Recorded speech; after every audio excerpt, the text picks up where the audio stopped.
Assalamualaikum warahmatullahi wabarakatuh. Selamat datang kembali pada channel TPMDS. Bagi yang baru menemukan channel ini, jangan lupa dukungannya, like and subscribe and share untuk mendapatkan informasi terbaru tentang ASN P3K Guru. Nah, ada informasi terbaru, update terbaru ini untuk pengadaan ASN P3K Guru tahun 2022 dari BKN, yaitu Badan Kepegawaian Negara. Nah, informasi terbarunya di sini diambil dari RDP bersama Komisi 10. Nah, di sini BKN menjelaskan untuk P3K penetapan dokumen yang harus diunggah pelamar di sini ini kan udah selesai ya. Ini yang harus diunggah kemarin. Kemudian di sini hasil kelulusan. Nah, hasil kelulusan ini untuk tahap 1 dan tahap 2. Tahap 1 dan tahap 2 progresnya naik pesat. Di sini untuk pengisian peserta yang sudah mengisi DRH ini berkisar 99,8%. Nah, kemudian untuk yang penyerahan SK, nah di sini mencapai 24,31%. Nah, kemudian yang tahap 2 di sini ada ya peserta yang tidak lulus, kemudian ada peserta TMS, kemudian usulan masuk ini sekitar 273 dan penetapan NIP ini 21.066 untuk tahap 2.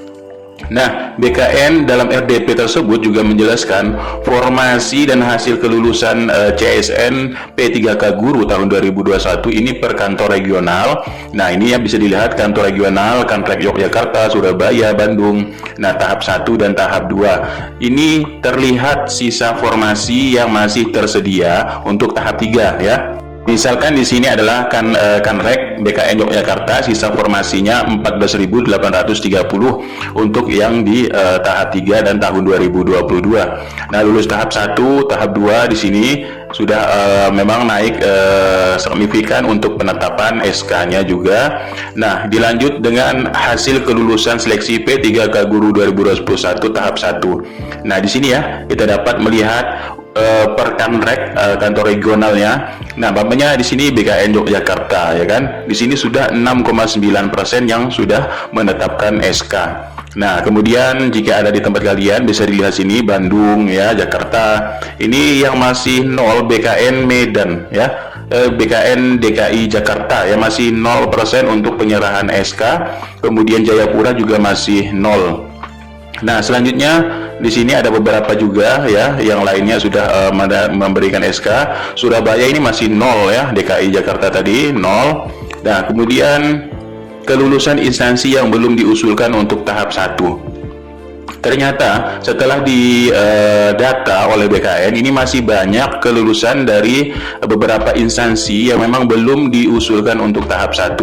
Misalkan pemerintah Provinsi Jawa Timur ya, kelulusannya mencapai 5 ribuan, kemudian isi DRH-nya juga 5 ribuan, usul masuk untuk penetapan NIP ini masih 0 ya. Ini banyak sekali yang masih belum mengajukan untuk penetapan NI P3K untuk tahap 1. Pengusulan NIP-nya. Nah, jadi di sini kemungkinan kalau kami dapat informasi terbaru ini selepas Lebaran nanti ya, ini katanya akan berbarengan juga dengan tahap 3 dan sebagainya, karena Pemda juga masih menunggu regulasi terbaru yang sah dan ketika dana DAU-nya ini sudah masuk, nah inilah baru mereka yakin. Kalau belum masuk memang kata Pemdanya ini belum percaya akan dana yang akan dikeluarkan. Nah, kita lihat ya kelulusan instansi yang belum diusulkan untuk tahap 2 juga masih banyak di sini.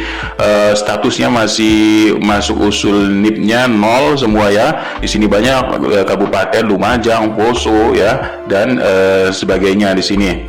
Kemudian kelulusan instansi yang belum diusulkan tahap 2. Nah, di sini juga banyak. Ini keadaan data per 27 Maret 2022 jam 17.00 WIB ya.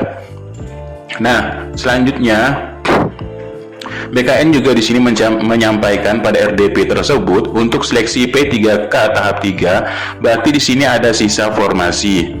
Nah, sisa formasi untuk jumlah secara nasional ini mencapai 500.000 ya, 506.252. Nah, jumlah sisa formasi di tahap 1 ini mencapai 173.723 dan formasi yang terisi tadi ya, ini yang terisi tahap 1, yang terisi tahap 2 juga 120.137 jumlah secara nasional. Nah, jadi kata BKN ini berdasarkan dari Peraturan Menteri Nomor 28 Tahun 2021 ini tentang pengadaan pegawai pemerintah dengan perjanjian kerja untuk jabatan fungsional guru pada instansi daerah pada tahun 2021 yang dapat dilakukan pemilihan formasi untuk tahap 3. Ini adalah peserta yang tidak lulus nanti ya. Ini tidak lulus pada kompetensi 1 atau kompetensi 2, kemudian peserta yang tahap 1 dan 2 tidak mengikuti seleksi kompetensi, serta peserta PPK guru yang Pemdanya tidak membuka formasi. Nah, di sini ada juga untuk khusus pemilihan formasi pada tahap 3 dapat memilih Pemda yang membuka formasi seluruh Indonesia dan lintas wilayah ya. Nah, bagaimana sih mekanismenya? Mekanismenya di sini lihat saja di channel kami, sudah kami unggah untuk mekanisme P3K tahap 3 serta P3K tahun 2022. Nah, jadi kalian bisa lihat saja untuk mekanismenya bagaimana cara mekanisme pengadaan P3K tahun 2022 tahap 3 serta P3K 2022. Nah, di sini ya. Jadi kalian bisa lihat saja bagaimana mekanismenya. Oke, sekian, terima kasih info dari BKN dari hasil RDP tanggal 28 Maret 2022. Oke, wabillahi taufiq wal hidayah. Wassalamualaikum warahmatullahi wabarakatuh.